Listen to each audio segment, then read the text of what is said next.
میرے محترم بھائیوں، دوستوں، بہنوں، بچوں، بچیوں، عزیزوں، جو سن رہے ہیں اور جن تک میری بات پہنچے گی، رمضان کی آمد ہے تو اللہ تعالیٰ نے جیسے دنیاوی سیزن بنائے ہیں، جیسے عید کا موقع تاجروں کے لیے سیزن ہے، بڑی عید کا موقع تاجروں کے لیے سیزن ہے، ایسے مختلف قسم کے تہوار دنیاوی دینی جو آتے ہیں تو وہ تاجروں کے لیے سیزن بن جاتا ہے اور ان کی سیل بڑھ جاتی ہے، منافع بہت زیادہ ہوتا ہے۔ تو اسی طرح اللہ تعالیٰ نے بخشش کے بھی سیزن بنائے ہیں، جس میں سب سے بڑا سیزن وہ رمضان المبارک کا مہینہ ہے۔ اللہ تعالیٰ نے اس میں روزے کو فرض کیا، یا ایھا الذین آمنوا، اے ایمان والو، کتب علیکم الصیام، تم پہ روزے فرض کیے گئے ہیں۔ روزہ چونکہ اوکھا عمل ہے، خاص طور پہ لمبا روزہ گرمیوں میں، تو اس کو ہلکا کرنے کے لیے اللہ نے کہا ما کتب علی الذین من قبلکم، کہ تم گھبراؤ نہیں، تم سے جو پہلے تھے ان پر بھی ہم نے روزہ فرض کیا تھا۔ اور میں تھوڑی وضاحت کر دوں، ان کا روزہ ہم سے بہت مشکل تھا۔ ان کا روزہ 24 گھنٹے کا ہوتا تھا، افطاری سے افطاری، سحری کوئی نہیں، افطاری کھا لی بس ختم، اب اگلے دن کی افطاری 24 گھنٹے کا روزہ ہوتا تھا۔ تو اس لیے اللہ نے کہا کما کتب علی الذین من قبلکم، کہ تم سے پہلوں پر بھی روزہ تھا لیکن وہ ہم نے ایسا رکھا تھا، آپ کے لیے یہ آسانی والا رکھا ہے کہ آپ کے لیے ساری رات کھانا پینا بیوی حلال ہے۔ پھر آگے ایک خوشخبری سنائی، لعلکم تتقون، کہ اللہ کی طرف سے جب لعل ہوتا ہے تو وہ یقین کے معنی میں ہوتا ہے، انسان کی طرف سے جب لعل ہوتا ہے تو شک کے معنی میں ہوتا ہے۔ تو اللہ تعالیٰ نے کہا کہ جب تم روزے رکھو گے نا، جیسے روزے رکھنے کا حق ہے تو تمہیں تقوی نصیب ہوگا، اور اگر تمہیں تقوی نصیب ہو گیا تو قرآن ہی سے ہم سنتے ہیں کہ تقوی پر اللہ کیا دیتا ہے، من یتق اللہ یجعل لہ مخرج ویرزقہ من حیث لا یحتسب، کہ جو تقوی اختیار کرتا ہے اللہ اس کے لیے ہر تنگی سے راستہ نکالتا ہے۔ جیسے آج کل کی ٹینشنیں اور بے شمار قسم کے ڈپریشن اور ایک دنیا کی دوڑ نے ہمیں ہماری لائف کوالٹی بہت خراب کر دی ہے، چیزیں بڑی اعلیٰ ہو گئی ہیں، سواریاں بڑی اعلیٰ ہیں، لیکن لائف اٹ سیلف کوالٹی اس کی بڑی پور ہو گئی ہے، بہت خراب ہو گئی ہے۔ تو اللہ تعالیٰ فرماتا ہے کہ من یتق اللہ یجعل لہ مخرج، تو جب کہیں اس پر تنگی آئے گی، ذہنی یا ظاہری یا باطنی، تو اللہ اس کو راستہ دکھائے گا، اللہ ہاتھ پکڑ کے اس کو اس مشکل سے نکال کے باہر کھڑا کر دے گا۔ وَيَرْزُقْهُ مِنْ حَيْثُ لَا يَحْتَسِبُ، اور اسے وہاں سے رزق دے گا جہاں سے اس کو وہم و گمان بھی نہیں ہوگا۔ تو حضرت مقداد رضی اللہ تعالیٰ عنہ پیشاب کرنے بیٹھے، فاقے سے بے حال تھے، ایک چوہا اپنی بل سے نکل اور 1 دینار اس نے باہر رکھا، پھر 2، پھر 3، پھر 4، یہاں تک کہ 19 دینار اس نے اپنی بل سے نکال کر ان کے سامنے رکھ دیے۔ وہ بڑے حیران پریشان ہوئے، یہ کیا ہوا؟ انہوں نے وہ استنجے سے فارغ ہو کر وہ اٹھائے اور اللہ کے نبی کے پاس لے کر آئے، یا رسول اللہ، یہ میں پیشاب کرنے بیٹھا ہوں اور چوہے نے یہ 19 دینار میرے آگے رکھ دیے۔ تو آپ نے فرمایا رزق ساقہ اللہ علیک، یہ اللہ کی طرف سے تیرے لیے رزق کا سامان بنا ہے۔ پھر آپ نے یہ آیت پڑھی، من یتق اللہ یجعل لہ مخرج ویرزقہ من حیث لا یحتسب، جو تقوی اختیار کرتا ہے اللہ ہر تنگی سے راستہ دکھاتا ہے اور وہاں سے رزق دیتا ہے جہاں سے وہم و گمان بھی نہ ہو۔ اور اللہ کے دینے کے تو بے شمار راستے ہیں، اللہ کے دینے کے لامحدود راستے ہیں۔ تو پیسہ نہیں ہوگا تو کام کیسے بنے گا، کاروبار نہیں چلے گا تو روٹی کہاں سے کھائیں گے؟ وہ اللہ نے اپنے ذمے لیا ہوا ہے۔ ہماری ذمہ ہے کہ ہم سبب اختیار کریں اور تقوی اختیار کریں۔ رزق اللہ وہاں سے دے گا جہاں سے وہم و گمان بھی نہیں۔ تو تقوی پر من یتق اللہ یجعل لہ من امرہ یسرا۔ پھر دوسری اللہ تعالیٰ خوشخبری یہ سناتے ہیں کہ جو تقوی اختیار کرتا ہے نا، اللہ اس کے کاموں کو آسان کر دیتا ہے۔ اوروں کے لیے وہی کام مشکلات میں گھرا ہوتا ہے، اور اس کے لیے مکھن سے بال کے نکلنے کی طرح اللہ اسے آسان فرما دیتا ہے۔ تیسرا تقوی کی جو فائدہ اللہ بتاتے ہیں، من یتق اللہ یکفر عنہ سیئاتہ ویعظم لہ اجرا۔ جو تقوی اختیار کرتا ہے وہ کوئی یہ نہیں کہ اس سے گناہ نہیں ہوتا، اس سے بھی گناہ ہوتا ہے۔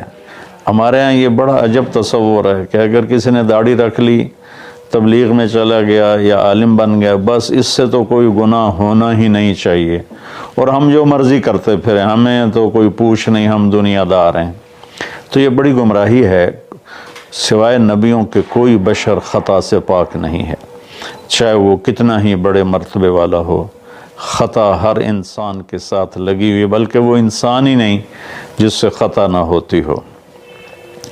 تو اللہ تعالیٰ کہتا ہے یکفر عنہ سیئاتی، جو تقوی اختیار کرتے ہیں وہ اپنے گناہوں پہ نادم ہوتے ہیں، توبہ کرتے ہیں، تو اللہ تعالیٰ کہتا ہے ہم ان کے گناہوں کو مٹا دیتے ہیں۔ معاف کرنا نہیں کہا، یکفر، مٹا دینا۔ ایسا مٹا دیتے ہیں جیسے زمیندار زمین میں بیج کو ڈالتا ہے اور وہ بیج میں اس کو زمین میں چھپاتا ہے، اور پھر وہ بیج فنا ہو جاتا ہے اور اس سے ایک نیا پودا نکل آتا ہے، ایک نئی جان نکل آتی ہے۔ ایسے اللہ تعالیٰ فرماتے ہیں، یہ نہیں کہا کہ یغفر لہو، اللہ تعالیٰ فرماتے ہیں، یغفر کا مطلب ہوتا ہے چھپا دینا، اور یکفر کا مطلب ہوتا ہے صفائی کر دینا، مٹا دینا۔ اللہ ان کے گناہوں کو مٹا دیتا ہے کہ یہ جو کرامن کاتبین لکھ رہے ہیں نا، وہ ان کی کاپیوں سے بھی غائب کر دیتا ہے۔ تو اور دوسرا کام کیا کرتا ہے، یہ ویعظم لہ اجرا، اور اللہ تعالیٰ اس کا اجر عظیم کر دیتا ہے۔ جب اللہ عظیم کرے گا تو اس کی شان کیا ہوگی۔ تو رمضان اللہ تعالیٰ نے ہمیں ایسی بڑی محنت، ایسی بڑی دولت دی ہے اپنی آخرت کو بنانے کے لیے۔ اس میں جسمانی صحت بھی ہے اور اس میں روحانی صحت بھی ہے۔ اس میں جسمانی صحت بھی ملتی ہے اگر روزے کے مقصد کو سمجھ کے کھانا پینا رکھا جائے، اور روحانی صحت بھی ملتی ہے کہ جتنا جسم پہ فاقہ آتا ہے، نفس میں روشنی پیدا ہوتی ہے، دل روشن ہوتا ہے۔ امام غزالی رحمۃ اللہ علیہ کا فرمان ہے، جس دن بھی میرے اوپر فاقہ آیا، میرے اوپر علم کا نیا دروازہ کھلا۔ تو اللہ تعالیٰ نے اپنے کرم سے ہمیں یہ مہینہ دیا، شہر رمضان۔ شہر عربی میں مہینے کو کہتے ہیں، اور شہر کا اصل مطلب ہے شہرت۔ تو مہینے کو شہر، مشہور اس لیے کہتے ہیں کہ ہر مہینہ اپنے آپ ہی اپنی شہرت بناتا ہے۔ بھئی ابھی رمضان آ رہا ہے، بھئی اب شوال آ گیا ہے، یا جنوری آ گیا ہے، فروری آ گیا ہے، اور اس کے ساتھ ہمارے بے شمار دنیاوی کام لگے ہوتے ہیں۔ بھئی جنوری میں یہ میٹنگ ہے، فروری میں یہ میٹنگ ہے، مارچ میں وہاں جانا ہے، اب اپریل میں ادھر آنا ہے۔ تو ہماری بہت ساری باؤنڈنگ ہوتی ہے مہینوں کے ٹائمنگ کے ساتھ، اس لیے یہ مشہور ہوتے ہیں۔ تو اس شہرت کی وجہ سے مہینے کو عربی میں شہر کہتے ہیں، مشہور شے۔ تو اللہ تعالیٰ کہتے ہیں شہر رمضان۔ پھر اس میں ایک عجب بات بتائیے، اس میں روزے کی فضیلت اس مہینے کی نہیں بتائی، اس میں قرآن کی فضیلت بتائیے۔ الذی انزل فیہ القرآن، روزے کا ذکر بعد میں کیا ہے اور قرآن کا ذکر پہلے کیا ہے کہ اب اپنی روح کو، اپنے روحانیت کو زندہ کرنا چاہتے ہو تو اس مہینے میں ہم نے قرآن کو اتارا۔ الذی انزل فیہ القرآن، جس میں ہم نے قرآن کو اتارا۔ 6 رمضان کو موسیٰ علیہ السلام پہ تورات اتری، اور 13 رمضان کو عیسیٰ علیہ السلام پر انجیل اتری، اور لیلۃ القدر میں ہمارے نبی پر قرآن اترا، اور 9 رمضان یا 10 کو داؤد علیہ السلام پہ زبور اتری۔ سارا آسمانی علم اللہ نے اس مہینے میں اتارا کہ مشقت کے ساتھ علم جڑا ہوا ہے، اور فاقے میں روح میں ایک روحانیت پیدا ہوتی ہے، تو اس سے اللہ تعالیٰ کی طرف سے وہ بہت کچھ ملتا ہے۔ تو اس میں اللہ نے کہا انزل فیہ القرآن، تو اس میں اشارہ ہے کہ رمضان کی عبادت قرآن بناؤ، جتنا قرآن پڑھ سکتے ہو۔ ہمارے ایک ساتھی ہیں مولوی ثناء اللہ، وہ سارا سال ہی 3 دن میں قرآن ختم کرتے ہیں، اور کبھی کبھی ایک ہی دن میں سارا پڑھ لیتے ہیں، اور کبھی 2 دن میں پڑھتے ہیں، لیکن ان کا عام معمول ہے 3 دن میں قرآن ختم کرتے ہیں، سارا دن قرآن پڑھتے رہتے ہیں۔ بنگلہ دیش میں ہوتے ہیں، ہم رائمنڈ میں اکٹھے پڑھتے تھے۔ تو جتنا قرآن کے ساتھ ہمارا تعلق بڑھے گا، ہم قرآن کو پڑھیں گے، سمجھیں گے۔ ہم نے صرف قرآن کو ختم کے لیے رکھا ہے، جی مولوی صاحب آ جاؤ ختم پڑھ دو، انہوں نے چند آیات رٹائی ہوئی ہیں، وہ آیات پڑھ دیتے ہیں، ختم ہے۔ کوئی کہیں اور سے پڑھیں تو کہ تسی تو جی ختم ہی نہیں پڑھیا، او بھائی قرآن پڑھ کے سنا دیتا ہور کی کرا، نہیں تسی ختم نہیں پڑھیا، کیونکہ وہ آیات نہیں پڑھی جو ہمارے ان ان پڑھ مولویوں نے، مولوی تو ہوتے نہیں، وہ بس حافظ ہوتے ہیں اور وہ دیہاتوں میں امام بن جاتے ہیں، تو انہوں نے وہ جو ایک رسم بنا دی ہے، تو قرآن رہ گیا ختم دلانے کے لیے، قرآن رہ گیا فال نکالنے کے لیے، اور قرآن رہ گیا ہے مردوں پر پڑھنے کے لیے۔ بچے جو لوگ مالدار ہیں، وہ اور تھوڑے دین کا بھی شوق ہے، وہ مدرسے کے بچوں کو ہائر کرتے ہیں اور باپ کی قبر پہ بٹھا دیتے ہیں، وہ قرآن پڑھتے رہتے ہیں، پتہ نہیں وہ پڑھتے بھی ہیں کہ نہیں پڑھتے۔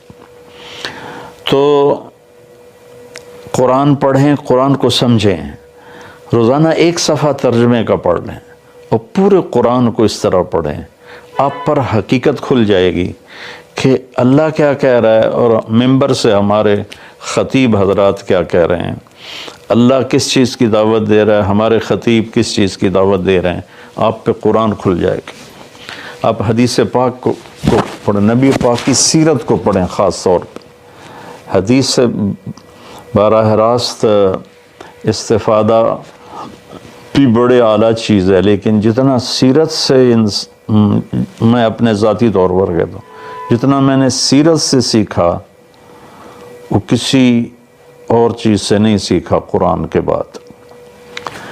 تو نبی پاک کی سیرت کو پڑھیں، قرآن کو پڑھیں، اپنے دنیاوی کام مختصر کر دیں، اپنے ملازموں کی ڈیوٹیاں بھی مختصر کر دیں، آپ کو اس کا اجر ملے گا، ان کے روزے رکھنے کا اجر ملے گا، اور ان کی تنخواہ بڑھا دیں، ان کی ڈبل تنخواہ کر دیں اس مہینے میں، تاکہ وہ کھلے ہو کر روزے رکھ سکیں، بچوں کو روزے رکھوا سکیں۔ ہم تو ایک افطاری پہ ہزاروں روپے اڑا دیں، اور ان کی پورے مہینے کی تنخواہ چند ہزار ہو، تو وہ کھل کے روزہ تو نہیں رکھ سکے گا۔ تو انزل فیہ القرآن، پھر آگے اللہ نے کہا ھدی للناس، سبحان اللہ، یہ پوری دنیا کے انسانوں کے لیے ہدایت ہے۔ زمین پہ جو راستے ہیں نا، ان کے نشان ہوتے ہیں، ہم ان کو فالو کرتے ہوئے، جیسے آج میں اپنے گاؤں سے چلا تو سڑک کو فالو کرتے ہوئے میں فیصل آباد پہنچ گیا، اب اسی کو فالو کرتے ہوئے پھر گاؤں پہنچ جاؤں گا۔ ساری دنیا میں سفر کے جو ہمارے دنیا کے سفر ہیں، اس کی نشانیاں مقرر ہیں، ہمیں ڈھونڈنا نہیں پڑتا اور چلتے رہتے۔ لیکن جو ہماری آخرت کا سفر ہے، اس کی نشانیاں ڈھونڈنی پڑتی ہیں، وہ امتحان ہے، اس کو اللہ تعالیٰ نے اپنے پاس ہی رکھا ہے اور قرآن میں چھپا دیا ہے کہ اب قرآن پڑھو۔ ہدن، قرآن عربوں پہ اترا تھا، تو ہدا کسے کہتے ہیں؟ اچھا، سمندر میں کوئی نشانی کوئی نہیں، اب تو کمپیوٹر آ گئے، تو اس وقت وہ رات کو ستاروں کو دیکھتے تھے اور دن میں سورج کی حرکت کو دیکھتے تھے کدھر جا رہا ہے، تو اس سے وہ راستوں کو متعین کرتے تھے بیچ سمندر۔ اور جب وہ قریب کسی منزل کے قریب پہنچتے تھے تو وہاں پانی کے اندر سے پہاڑ کی چوٹی نکلی ہوتی تھی، اور اس کا پتھر کچھ ایسا ہوتا تھا کہ وہ دھوپ میں چمکتا تھا اور رات کو چاند کی چاندنی میں چمکتا تھا۔ اس پتھر کو عرب ہدا کہتے تھے، ہدا، سبحان اللہ۔ تو یہاں تشبیہ کیا ہے کہ ان زندگی کا سمندر ہے، زندگی ایک سمندر ہے جس میں آخرت کا راستہ ڈھونڈنا ہے، اور ہر انسان ایک کشتی ہے۔ اس کشتی کو اس نشان تک پہنچنا ہے جہاں سے راستہ ملتا ہے، جس کو ہدا کہتے ہیں۔ تو انسانی زندگی کے سمندر میں انسانوں کی چلتی ہوئی کشتیاں، وہ جب اس پہاڑی نشان کو ڈھونڈ لیتی ہیں تو انہیں پھر ساحل پہ پہنچنا آسان ہو جاتا ہے۔ اگر اللہ نہ کرے کوئی اس نشانی کو کھو دے، پھر وہ بھٹکتا رہتا ہے۔ قدرت اسے کنارے لگا دے تو لگا دے، ورنہ وہ بھٹکتا ہی رہتا ہے۔ تو یہ ہدی للناس ہے قرآن، کہ یہ وہ روشن پہاڑ کی چوٹی ہے جس سے تمہیں راستہ ملے گا۔